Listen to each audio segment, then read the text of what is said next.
Hello there, people of the internet. My name is Odur Jagero, and this is Dialogues with Jagero. I am having Daniel Orenge part 2. We have talked a little bit about his life. Obviously, he had talked, and his other name is D-Man. D-Man. Also known as D-Man. We talked about his life. We had talked about his life last year, but then he was recapping and telling me more about, the science of addiction, what people go through, why it is very difficult to quit alcohol, the spirituality behind alcohol. And now we want to talk about rehabilitation. Yeah. But first of all, Mr. Orenge, I want to talk a little bit about what you do. Yeah. That is giving people your voice, right? I know that you use your voice for documentaries. Yeah.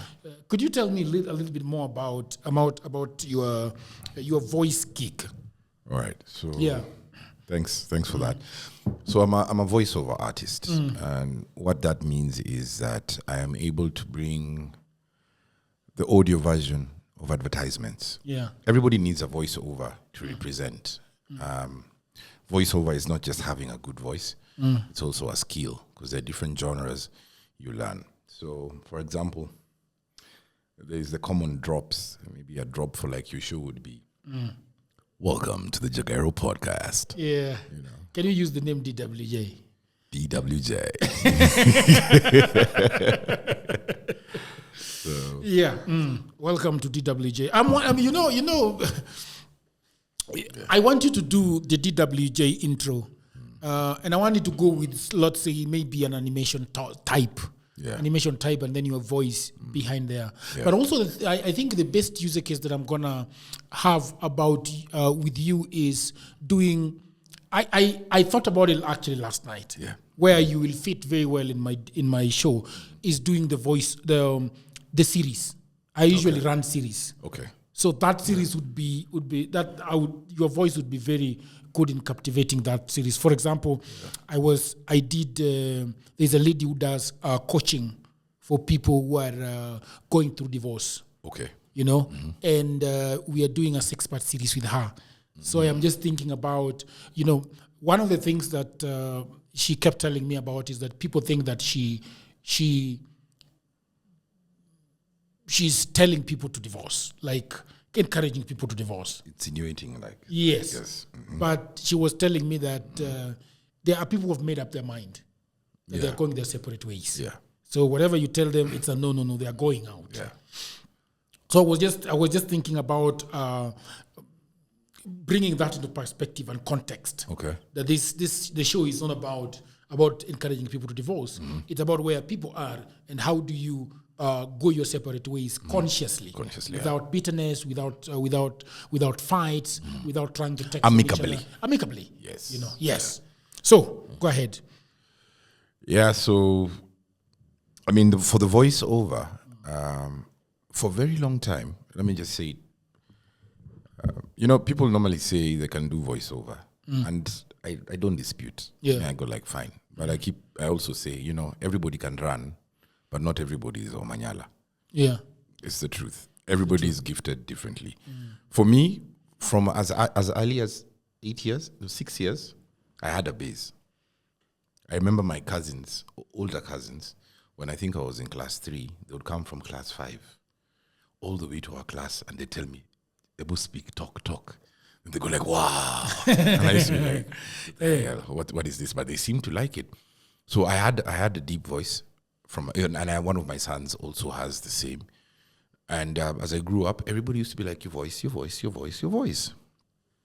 So obviously, the voice was used for other things, to procure other things, to get benefits with other things that are not godly.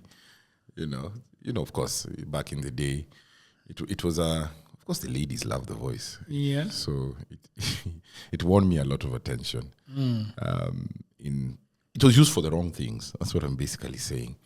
And many, many times I did try approach avenues, the mainstream avenues to voiceover, and I did not succeed. But I remember asking God one question, that, God, if you ever make me succeed with this thing, how many? See, I'll drink to death. Because I was imagining if I had a lot of money, I'd drink all the beers in the world. I'd die because of alcohol. And God knew that the gift he has given me will be used later on, but after I overcome this challenge. So many people at times ask me, how do you grow in voiceover if you have... How do you grow in voiceover? And even today in the evening, I'm having a webinar where I'm talking about voice. For me, I'm more conscious of the spiritual elements. I normally go like, how is your journey with God? Number one, because who gave you that voice? It's God. If you work on your journey with God and you align with Him, put in place structures of wellness, because those things affect your voice. When somebody speaks to you, you can know on phone, this person is not okay. When somebody speaks to you, you can know this person is okay. So those are the basic foundations that I normally talk about, because it's the thing that helped me thrive.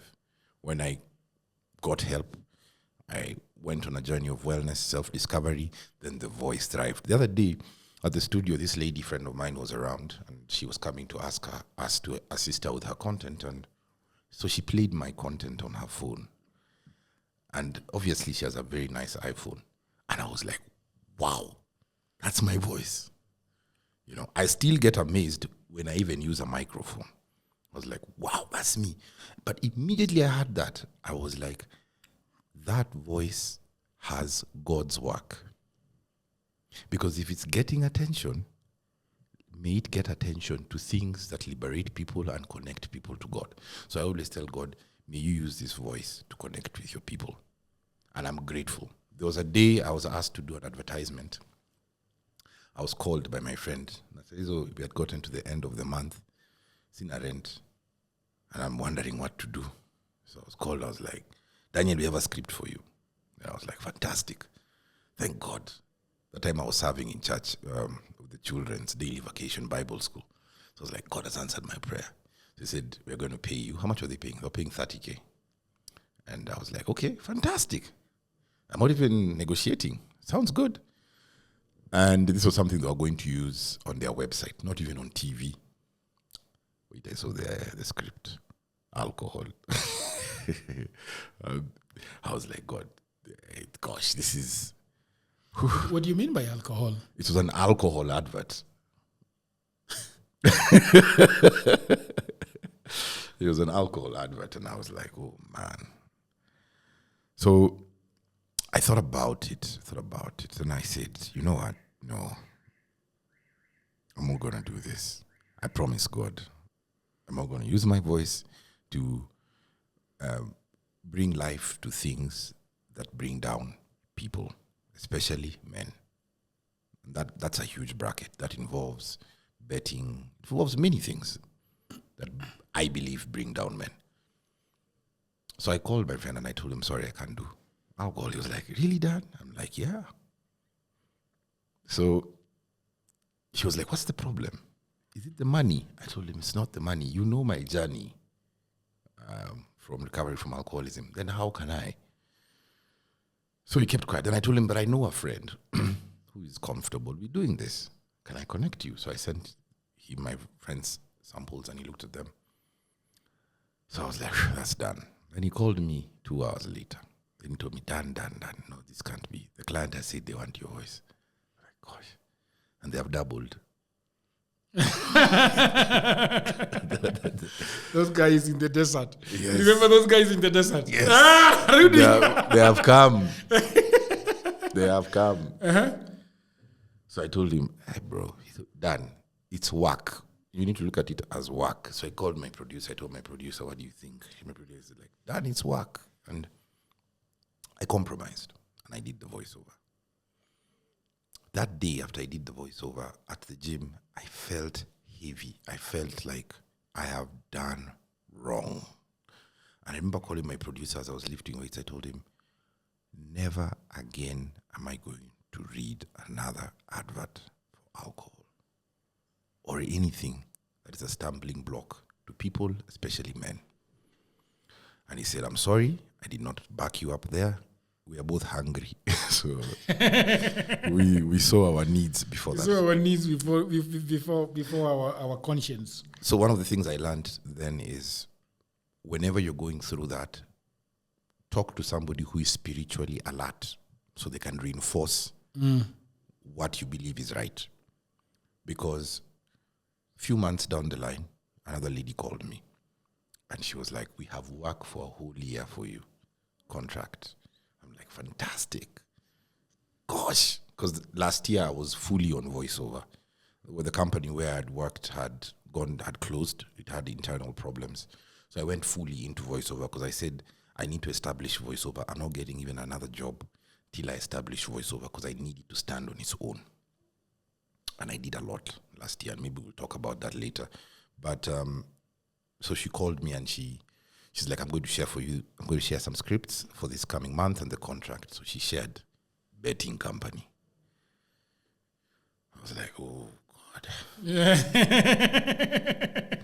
Another. Now, there's a time I was going, my mentor, he's a public speaker coach. Yeah. He got me even into the counseling ministry at church because I'm a counselor at Sitam Karen. There's a day we had a conversation with him when I saw a billboard for the company that I did the advert, the alcohol company. And one thing that God did, but before when I say that, I told him there's an advertisement that is running. I told him the whole story, and I told him there's an advertisement that is running. I don't know where it's running, but I think on their website, and I did it.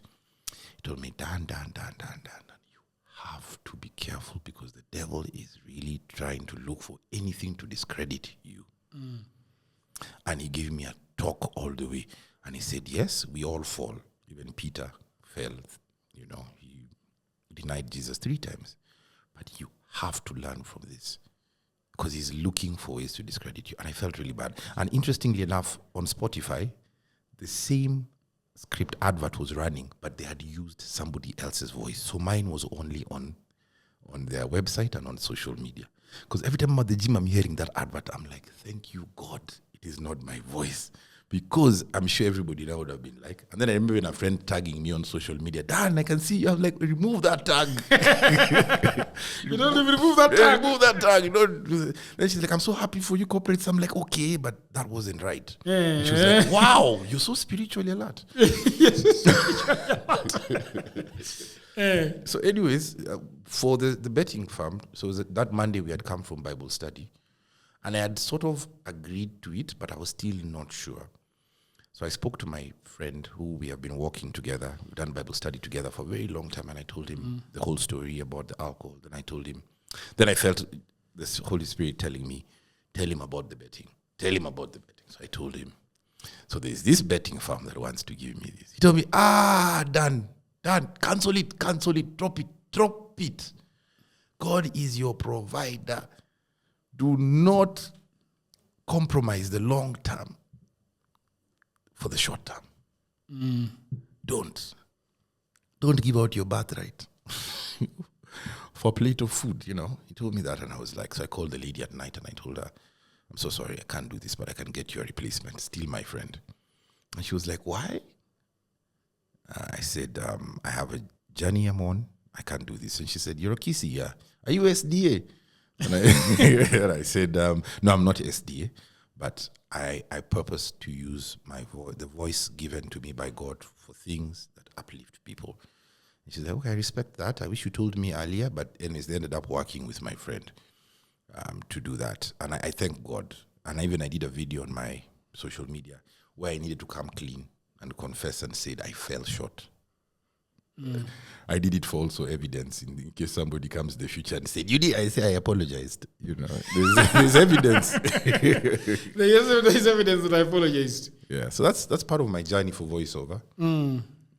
So you work with corporates, you work with individuals. Yeah. What are your sort of user cases for your voice? I get corporates here and there. I thank God that I have an audience also on social media, quite big on TikTok, and it's growing. So ideally, I'm growing my company, which is an advertising agency by the name Sikika Advertising Solutions. So we do end-to-end solutions. We do the script work, we do the storyboard, we of course then do the voiceover, and I have options. There are people I'm also mentoring who do go through my classes, the 3 sessions. Then from there we work with them, and then of course we also have production of music, the jingles, and then we also have the capacity to produce great visuals, from videography to animation. Yeah. We do all that. So I'm trying to grow my company, but ideally at the front of it is the voice that brings the business. You said that you're also a wellness coach. What is that about? Well, it's a term that I use because it's general, but I'm heading in that direction of wellness. Right now I'm doing a bit of studies. I've become a mental health coach. When I talk about wellness, basically it incorporates also my journey of recovery. So anytime I speak to anybody who is going through challenges in life, the first basis of conversation is checking out the pillars of wellness in their life. Because when something is not right and you're struggling, there's something you're not doing that is listed in the pillars of wellness: spirituality, physical wellness, there's the intellectual wellness, there's a social wellness. I check on all those things before we are able, because when you deal with that... How do you specifically do that? Can you expand a little bit more on how you do that? I mean, it stems from my story. So basically, if I come... For me, for example, for me with alcohol, when I went into rehab, I knew there are things that I need to work on to generally give me a better fighting chance in this life, putting myself at the best position possible to thrive amidst adversity, whatever challenges. And those are the pillars that I've spoken about. I was very conscious that I need to grow closer to God, having daily study of His Word. Daily. It's important. And I was also conscious that physicality is important to wellness. We have a rise of mental health issues because our physicality has reduced. People in the past were very manual, and they were fine, they were thriving. There was nothing, very few cases of depression. So there's that. So I start questioning you and find out, how is your spirituality? How is your relationship with God? There's a problem there, red flag. When you start working on that, how is your physicality? What do you do for physical wellness? Do you exercise? There's a problem there. Let's start working on that. Let's stop looking at, my job has been hard. My wife, no, those things will be hard. But how can you place yourself in a better position to deal with that? The wellness pillars. So that's what I check on. Then from there, we work on that. You find you're able to deal and cope in life better. That's why I say I'm a wellness coach. Yeah. Great. So let's go to ReHAB. We can start with your journey. What happens when you leave home to go to ReHAB? What happens? So for me, I remember the last day, my brother and my cousin decided to pay for me. And I thank God, because God, really, my brother was concerned. This money for rehab, we have to pay it. Obviously, if I was in his shoes, I'd equally be concerned. Now we have to pay for this thing that Daniel has refused to stop drinking. Because even from that perspective, I have refused to stop drinking. But my cousin, who had been seeing me, used to say, Daniel, I know people who drink, but not like you. So even we had once gone to see a counselor called Mr. Onyango, and he had told me, he had given me an understanding of what I was going through. But it didn't really, and I used to really feel worried anytime I'd be taken to see a counselor, because at the time I had even gone to Mathare. Then they told me to go see another doctor, so I can understand. That doctor told me, a psychiatrist, she told me it's better you go to rehab, because she asked me a simple question: when is the last time you've stayed a day or two without alcohol? I couldn't remember. And she told me you have a dependency, and that needs to be cut by abstinence through being in a rehabilitation. So my cousin told my brother, don't put anything in the way of the decision he has made. I know we are all challenged with money, everybody is, but we better put this money here now. Let's get him in, we'll figure it out. God will provide. So Sorry, you had asked how I'm just making sure I'm aligning with your question. I think you're all right. You're on your way, yeah. Because you're giving me how yes, you went before into how I went into it. So on the last day, I was meant to go for prayers at home, and I was anxious. That's why I tell you, it's spiritual warfare. If we could see, and I told my friend this, that if the greatest thing you can accomplish in this life is having a spiritual awakening, because that's where the real war is over you. And I felt anxious. I remember going to buy only Guinness because I was trying to drink things that would not give me a withdrawal. So I was drinking beers. Then I was going to go for prayer. Then I was about to turn it down and postpone and say I can go another week. And I remember telling my brother I might not make it, and my brother just called me back and he said, Daniel, you need to value people's time. If you have been doing this, you have wasted many opportunities because time cannot be redeemed. And we are here, we have cooked, and we're waiting for you. So I realized I have to go. So I went. And we prayed, and so the following day I was to go. So I came back home, I started packing. I remember buying a bottle of wine, and just a beer, because I was withdrawals are bad. So I was very conscious that I do not want to have a withdrawal to fight that, because I had been in so many stupors, and stupors are bad. Like you find yourself locked in a strong withdrawal. I don't know whether to call it chronic, where you wake up, you had overdone it last night. Now your brain is on overdrive, like it's hardwired. It needs a drink, whether you like it or not. I remember there's a day I almost stole a bottle. And I was like, if I get caught. So I remember not stealing it, but I suffered all the way until I got to Wines and Spirits, where they knew me and they were able to give me a drink because it was painful. And so I just got mild alcohol that I could drink. And that night I had a conversation with my children, because my second born had just started. I just gotten my third born, my daughter. I told them I'm going to school. Daddy's going to school, so I told the firstborn, make sure mommy closes the door. Make sure you always close the door. I'll be back. So they're like, so the following morning, my second born had just started, so I was taking him to school. Went to the school, and I told them, I'm not going to be around for some time, but I'll be back. They said, so. I didn't tell them the journey I was on. After that, went, had some beers with my wife. She didn't drink. She doesn't really drink. It's me who drank, ate some meat, then went home, got my suitcase, and we went to my brother's house and to my parents' house. And on the journey there, I was feeling bad. And let me tell you, the devil will do all sorts of things to try and make you reconsider. My wife wasn't too happy about me leaving, obviously, because she wants her man around. Okay. But I had to make a manly decision. Emotions detached. Let's put emotions aside. Let's deal with the problem here. I need to go in. So she would say things like, so you're going to be away, you'll find us, we have moved on. I'm like, gosh, and you're telling me this now. I'm like, sure. What is moving on me? What does it mean? So it's not her. It's the enemy of our soul, the devil, trying to make me freak out because he's seeing I'm heading into the light. So anyways, I got home. My mom was just there, happy to see me, and she just hugged me and she just told me it'll be well. And I remember when we got to the ReHAB,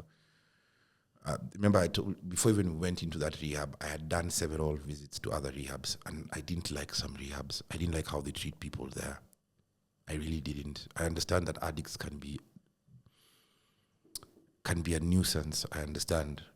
But an addict gets to where he is not really willingly.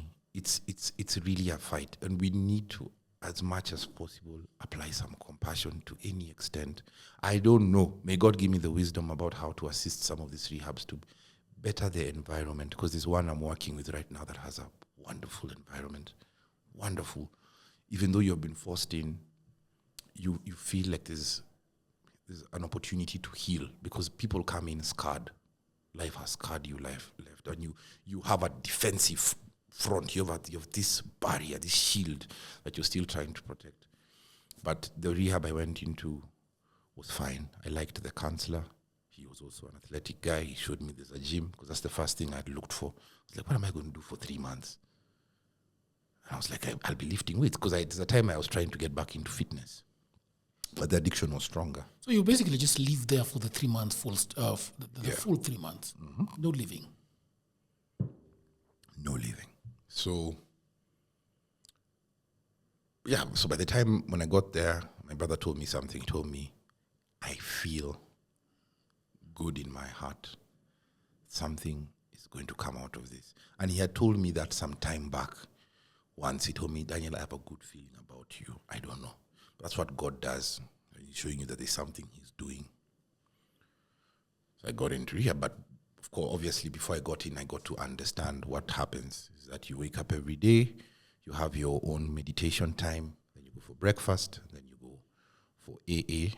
You have an AA class in the morning, then you have your house meeting with the counselors, then you start class. So you have class pretty much most part of the morning, then in the afternoon you have life skills, then after that you're free to do. So the more activities a rehab provides, the better. So for me, it was lifting weights, So it was not really an equipped sort of gym. It was a makeshift, but I made the best out of it, bro. Made the best out of it. So I went in, and the journey began. And where was your rehab center? Are you able to say? Yeah, sure. Yeah, I mean, I went to Asumbi Treatment Center. They have a branch here in Karen. So I went in. But one of the things is, I remember telling myself I remember hearing this in a movie, and I don't know if I said it last time, but I'll say it again, that success is not a destination, it's a daily routine. So I knew while I'm here, I have to apply a daily routine that is putting me on the path of success. And for me, that was drawing closer to God, reading books, exercising, and being good at what is currently in your hands. What was in my hands? The 12-step program, going to class. So every day I'd wake up and dress like I'm going to work. And people would be like, who does he think he is? When people are coming downstairs in slippers, me, I'm coming in polished shoes, nice coat, dressed. Who does he think he is? And slowly, the culture started to change, because I was like light. I was not like, I was light. It started to change. People started dressing up, coming down. Because me, I was focused. I was like, hey, I'm here, and I know why. And I saw people being brought in who had been deceived. There's another guy who came in. He thought he was in a bus, a stage. He thought he was in an airport. He was being taken to Kisii. So he thought this is the lounge as he's waiting, because he was drunk. They get you drunk before you come. You get you drunk? Yeah. So, of course, before you come, the chairman has been told somebody is coming, so you guys have to pretend. So we are all pretending that this is not a rehab. And the person is definitely drunk, and he's just laughing with everybody, thinking it's okay, until morning. The reality is that you're in rehab. Obviously, many get very hungry. But if they find a healthy, a healthy environment, that's one of the things I believe a rehab should have. An environment that is continuously injected into with positivity. It could be from bringing people like myself, or people who have a similar journey, or pulling from their alumni, bringing people to come and keep on sensitizing the environment to make it recovery possible. If that is not there, you'll find angry people. And even for you to think that you can recover would be an illusion. You'll be like, it's not possible, let me do my 3 months and get out. But inside there, I just said, you know what, I don't know if I'm going to recover. Me, I'm just doing what concerns me. God will do the rest. I have brought myself. So the 3 months was refreshing. I remember the first time I did exercise. In a week, my body transformed. 1 week. And I was like, what I have done in 1 week out there in the gym took me 3 months. So I looked at the calculation. I'm like, this is how I've been struggling. Whatever I've been doing for 3 months is 1 week to somebody else. Yeah. And I realized, so now that I'm on my journey of recovery, whatever I do for 1 week is an equivalent of 3 months. So me, I'm not walking up a stairs. I'm walking up as an escalator. So I'm moving faster than I think. But as I said, some of these things you don't see. As long as you're practicing the things that develop you, the pillars of wellness. So I did that. For the 3 months, I did the 12-step program. It was an interesting time there. The good thing with rehab is that, let me call it, with treatment, is you get to bond with brothers who are on the same journey, and you get to hear stories. Some are not as bad as yours, some are worse.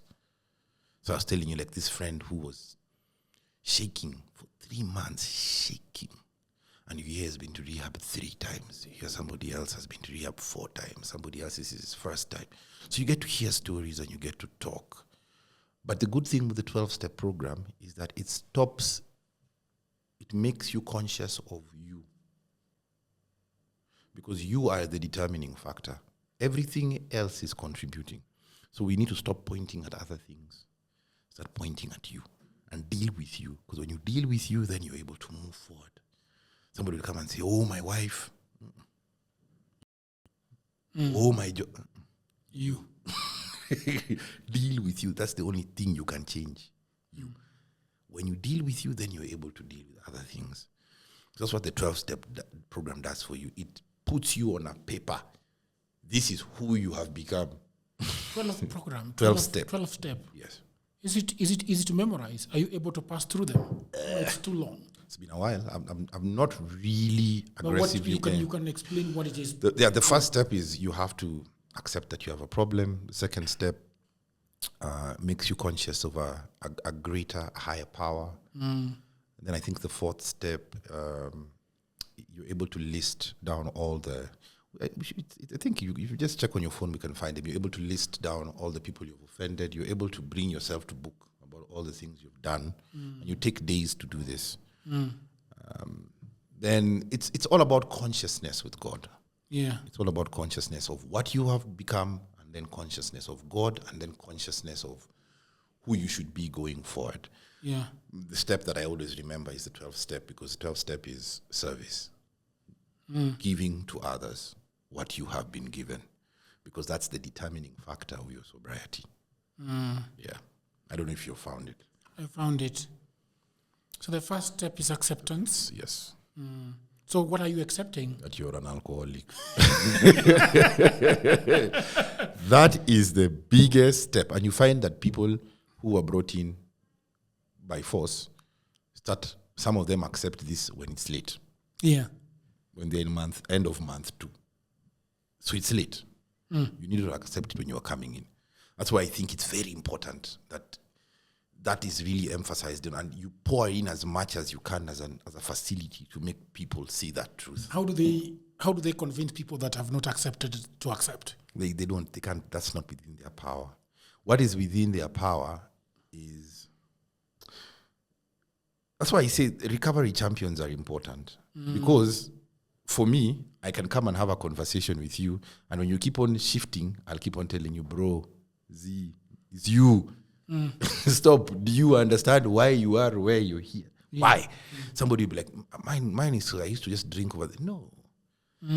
Let's talk, until somebody gets to a point and they say, okay, yeah, they start seeing that reality. And I think it's important, because that's the first important step. And you're able to get people to see that if you start shifting the blame as well from them to the addiction. Yeah. Remember, as I said, you can stop judging. Somebody is not a bad person. There's just the sin aspect. They say God hates the sin, not the sinner. So we need to stop pointing at the person and point at the addiction. I think when you're able to separate that, then somebody is able to say, oh, yeah, there's a problem. Help us separate the two. When I started drinking alcohol, I did not ever want to be an alcoholic. Yeah. Because I became an alcoholic does not mean it was a mission. I did not choose to invest into becoming an alcoholic. So I have become sick. There are many contributing factors that have led to me getting to where I am, but that's not who I am. Yeah. The problem is the addiction, not me. We deal with the addiction, you have me. And who am I? Who is present today. You get amazing. So we need to separate that. And when you're able to do that, people are able to accept step one easier. Okay. Yeah. I hope that you're enjoying this program. Over the last 15 years, I have been working online for clients in America, in Europe, and all over the world. And that is why it pains me a lot when I see a lot of African brothers and sisters saying that they do not have a job. Now, this is the problem. A lot of people are trying to look for a job in 2024 in their own town, in their local area. Now, the truth is, there are no jobs in Africa, at least not so many jobs. The good news is that we have internet these days. We have a tablet, we have a computer, we have a phone, and that means that we can do a lot of jobs, and those jobs are online. That is why over the last 4 years I've been writing a book that is called Digital Goldmine. It is a book that explains to you how you can earn money online. The 18 hustles that I've chosen are basically for Africans, because what happens when you are doing online jobs is that payment is usually a problem. So these 18 side hustles that I have put together in this book, you can be paid very well and very conveniently. Okay, so the book is only 1,000 Kenya shillings. That is about $10. You can buy it in Kenya using paybill number. You can buy it online from anywhere in the world using a credit or a debit card. All the information about this book is in the description below. And if you have a brother, you have a wife, you have a husband, you have a friend who is sitting at home and watching Netflix, please do buy this book for them. If you are the one sitting at home and watching Netflix and have nothing to do, please buy this book and your life is gonna change forever. Because I have been doing this online and I've been traveling and I've been enjoying myself and having a lot of fun. So thank you very much, and now back to program. Trust. That's step 2. Yeah. What does it say? Came to believe that a power than ourselves could restore us to sanity. Number 2. Yeah. You have hit the ground. And all your efforts have not gotten you out. But there is one power that can restore you. The thing I love about AA is that it has no religious affiliations. It's hard to come talking to somebody about Jesus and they don't have a foundation in Christianity. Yeah. Or Allah. And they have no foundation. But AA just refers to God as a higher power. Anybody can accept that. So that is the power that you're talking about? Yes. A power greater than ourselves. It's a subtle introduction of God. Really? Subtle. They even allow you to consider that power anything. But then if people try to interrogate the power that they're talking about, how do they explain it if they cannot refer to Jesus or Allah? They say it could be anything that you... I had arguments with that. For me, I always made sure... For me, I believe it has to be a spiritual entity. Yeah. But at times, even somebody to understand a spiritual entity is a difficult conversation. So they say... What can you view as a higher power in your life? Yeah. Somebody could say art. Okay. That's your higher power. Oh, I see. Yeah. God works in his own ways. And he'll meet that person through that. Yeah. We cannot be too limiting. We don't have a patent on him. Yeah. Liberation. Made a decision to turn our will and our lives over to the care of God as we understood him. As we understood Who is we? Alcoholics. Oh, I see. As we understood him. That's the that's the thing.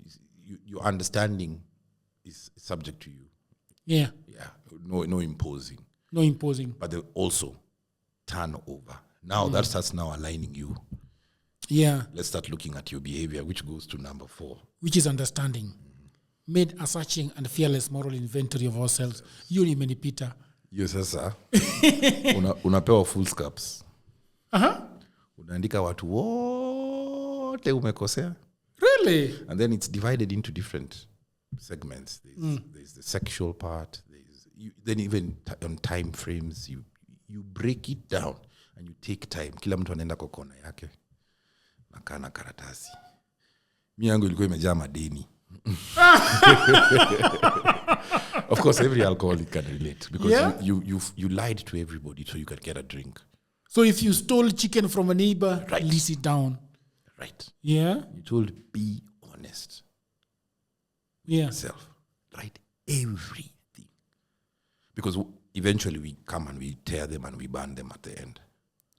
Oh, I see. Yeah. But it stays. They stay with you for some time. You're told as long as you're there, you keep on updating, and it's a practice you carry with you. So you're conscious. You're conscious of that. Okay. Acknowledgement. Admitted to God, to ourselves, and to another human being the exact nature of our wrongs. Yeah, it's a confession. Yeah. Yeah. And the hard part is to another human being. But in rehab, we have each other. So we talk about these things. You say how I did this to so and so. It's like now an awakening. You're like, this was wrong. I shouldn't have done this. This is wrong. I shouldn't have told this person this. This is person at home I did to this. This is girl I did this to. This is guy. I lied to him at work. I used to tell them I'm going and they'd give me money. I'd drink it. Starting to talk about it, confessing. Healing that comes with confession. Freedom. We are entirely ready to have God remove all these defects of character. Yeah, it's a spiritual program. Now that statement I told you, there's no chemical solution to a spiritual problem, but a spiritual solution to a chemical problem. You're just telling God to take charge. And that's why you need to be living a life that is aligned with God. It's important because there are many times I could have relapsed, but God kept me. You knew it was beyond you. Hapo ulikuwa unaenda. But I'll give you an example later. Yeah. Before I forget, I think I'm going to forget about relapsing. What situations lead to relapse? And how do you stay away from them? Relapse is not when you drink. Relapse is when you don't deal with a thought. Really? Yeah. The Bible says, bring all thoughts to the obedience of God. Capture, bring. If you have a frustration, capture it, deal with it. Talk to somebody, pray about it. Don't let it manifest. Because as it manifests, it starts now leading to the fruit, which is a drink. So even when you've had the drink, you have to have an audit.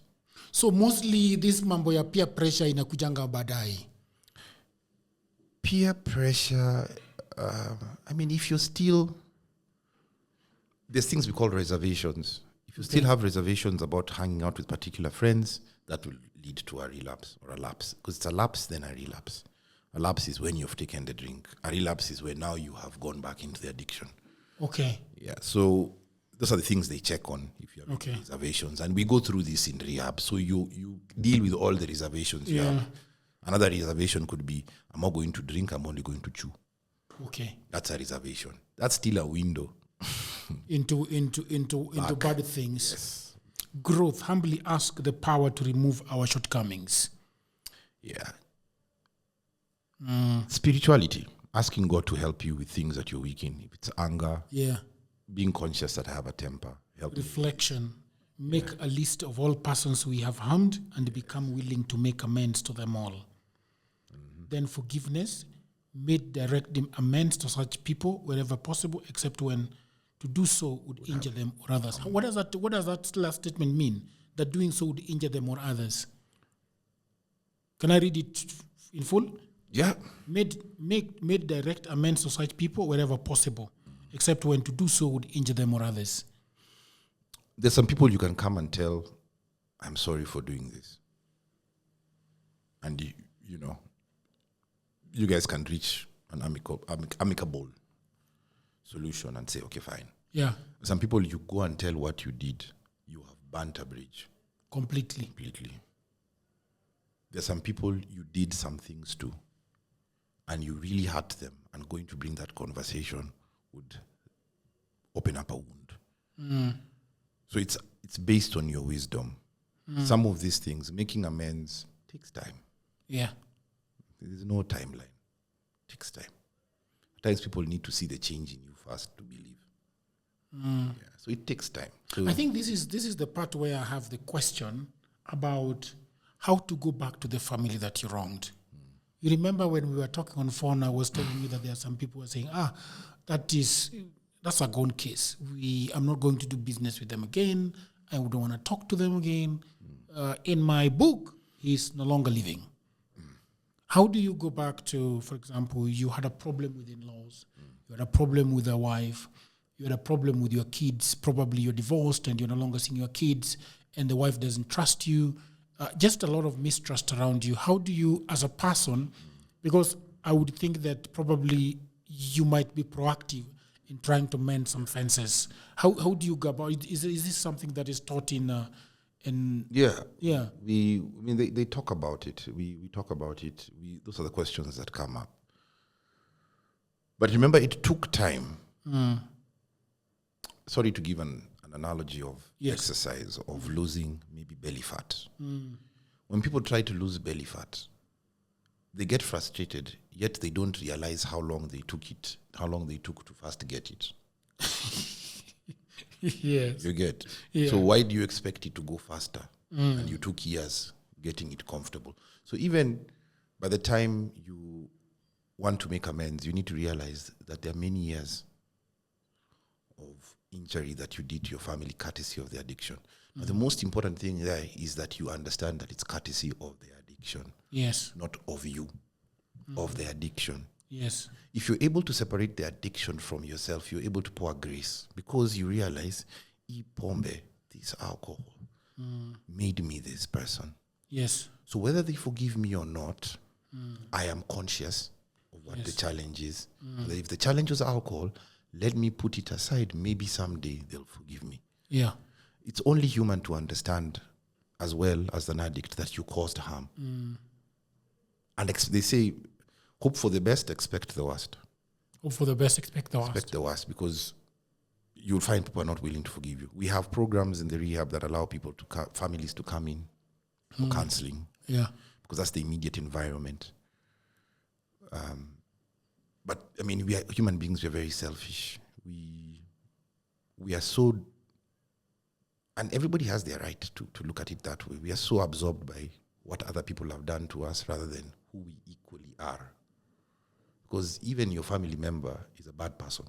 And I also say that everybody has contributed to some extent into who you are as an alcoholic. Yeah. Contributed. You're the determinant. You can never really point the fingers at them. You just deal with you. But equally, they have some level of contribution. If we were to do an analysis, thorough one, people will find where they did contribute to some extent, because this becomes a coping mechanism. Yeah. So for the journey of amends, it takes time. It takes time. Your job is to confess and apologize. Your job is not to receive to make them accept your apology. That's not up to you. Yours is to say, I'm sorry. Before God, you have done your job. If somebody is still adamant about not forgiving you, well, that's up to them. They carry a burden. Not you. Not you. And I know sometimes it's so close home, like your wife. It's so close home. But the most you can do is invest in this alcoholic to understand that you have done so much. Kindly understand it will take time. And the only other thing you can do is make sure that you're becoming the best version of yourself, because whether you like it or not, they are watching you. They are watching you. Has it changed? Expectations. Utafanya hivi. I know when you walk out of the house, they know, mtu ameenda, they're wondering, when you come back, you think they are hugging you and they're smelling. Expectations. But who say that? You think they're hugging you and they're smelling? They're smelling. Just trying to find out, is this person back, Yeah. Because they have seen you for so many years doing that. So it's only fair for you to develop an understanding that this will take time. But the good thing, as this is happening through this period, I am not staying who I am. I'm becoming a better person. I keep on telling anybody I talk to that accept your challenge. Take it. Yes, I am an alcoholic. When you embrace it, you have overcome most challenges. You have overcome it. When you accept, like when people accept, yes, I was raped. Yeah. You overcome most because it has no more power over you. Yeah. So that's why I keep on telling you, don't just embrace it because it is part of you. It is not who you are going forward, but it was part of you. When you embrace it, things like stigma drop. Yeah, because everybody's like, this person is self-aware. What more do we have on them? Exactly. Yeah. Realization. I stay tuned to who I am and what I can do. You search and become aware of following a path, being aware of your purpose in life and actively pursuing it. Be aware, do not be caught up in the rush of life. Make a conscious effort to do the right thing and be at peace. That's it. It's now walking a path that is pleasing to God. Every day, that's the most important thing. Make the world your stage. What do they say? Make the world your I've forgotten that statement, but it's all about the person who you should be more conscious about is God rather than people. As long as before God you're doing the right thing, that's all that matters. Humans will always be humans. Yeah. When rehabilitation, is it the rehab center? Is it set up like a prison? Like you can't leave. How do you not leave? I mean, do they stop you at the gate? Do they give you clothing for? No. Yeah. They try and make it as comfortable as possible. It should be a home away from home, ideally. That's why I think the more expensive the rehab, the more comfortable it gets. It should be a home away from home.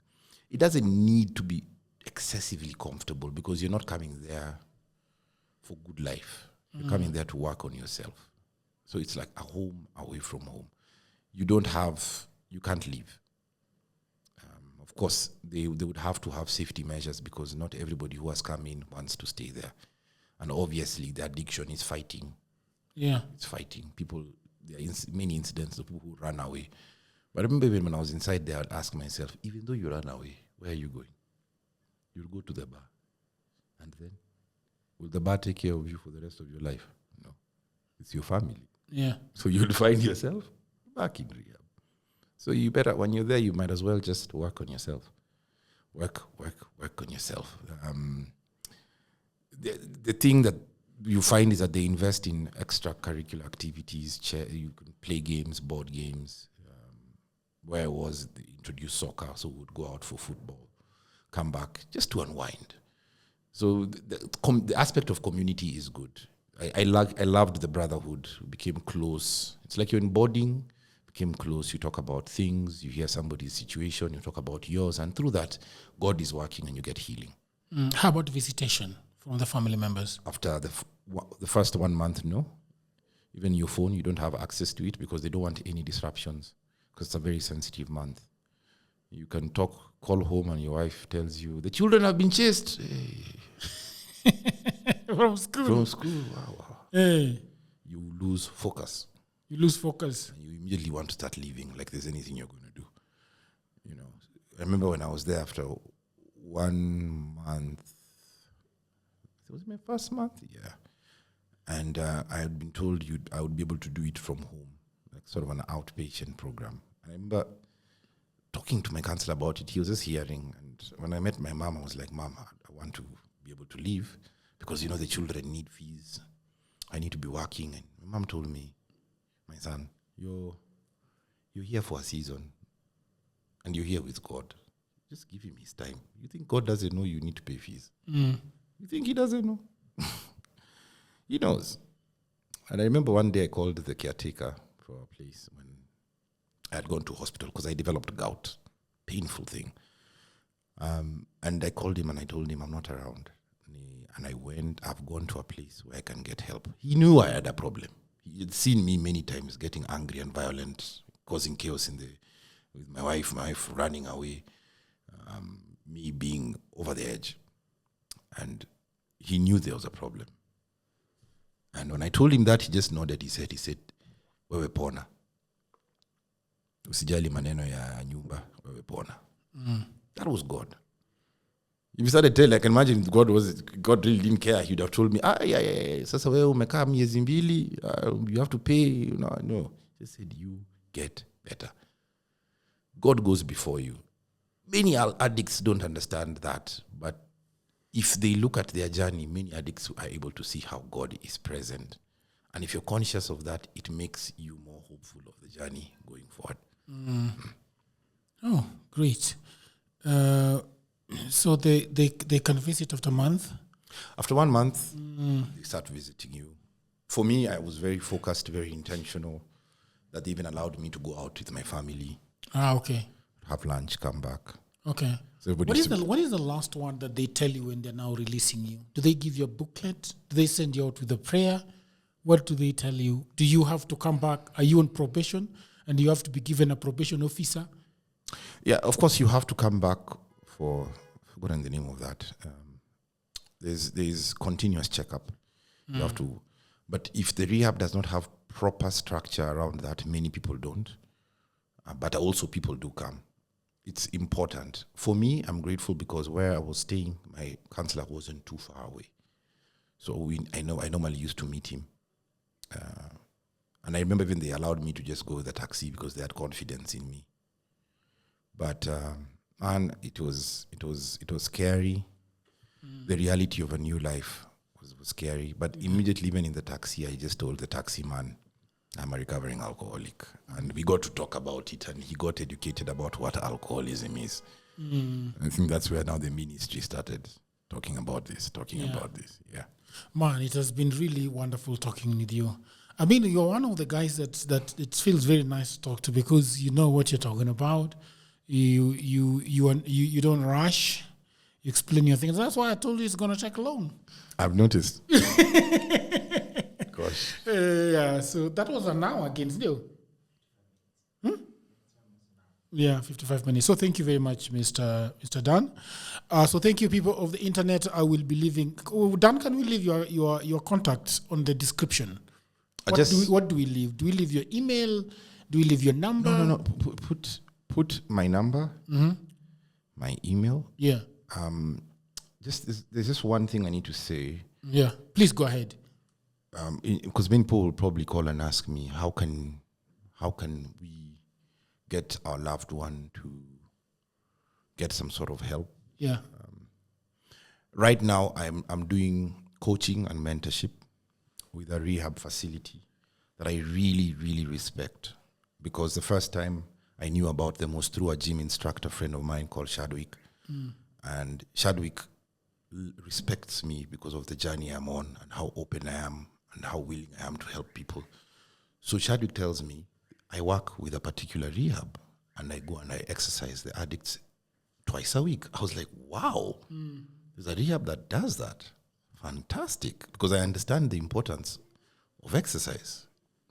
Because most people who are at the rehab where I was, the gym was there, but we all know the challenges of everybody, even out here with the gym. People don't know how to lift weights. People don't know how to use those things.